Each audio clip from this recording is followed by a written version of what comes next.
You're watching Mirror 7 News. Stay informed, stay ahead for more news. So here's where things stand with Quentin Grimes and the Sixers, and honestly, it's becoming one of the most intriguing free agency sagas of this summer. Right now, Grimes is stuck in restricted free agency limbo, and Daryl Morey, Philly's president of basketball operations, made it clear during a media session in Las Vegas. They want to keep him, but the truth is, there's no timeline and no guarantee just yet. Morey said they've had recent talks with Grimes' camp, and while he didn't dive deep into specifics, the message was clear. The Sixers are prioritizing keeping Grimes on the roster. It's not just about retaining a talented player, it's about the ripple effects that decision is causing. Case in point, the team had to let Guerschon Yabusele walk, partly because they didn't want to jeopardize their ability to match a bigger offer for Grimes.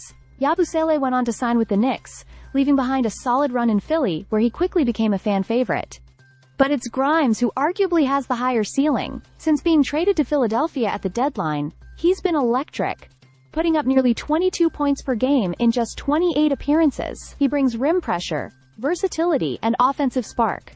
His presence could be crucial next season, especially if Joel Embiid isn't 100% out the gate. Speaking of Embiid, Morey was optimistic but cautious. The big man hasn't returned fully to on-court action yet, but the hope is he'll be ready for training camp. Given how last season was derailed by injuries to Embiid and others, getting him, Tyrese Maxey, and Paul George healthy and on the floor together is non-negotiable for Philly to compete. Then there's rookie VJ Edgecombe, the number 3 overall pick, who looked phenomenal in his debut before a thumb sprain sidelined him. Morey emphasized patience with the young guard, while also praising his potential. If Grimes returns, Philly will have a crowded but exciting backcourt, with Maxey, McCain, and Edgecombe all battling for minutes. Morey has worked to rebuild this roster, focusing on youth and athleticism. Alongside drafting Johnny Broome and signing versatile forwards like Jabari Walker and Dominic Barlow, the Sixers are clearly trying to position themselves for both immediate improvement and long-term growth. Veterans like Kyle Lowry and Eric Gordon were brought back for leadership and locker room presence.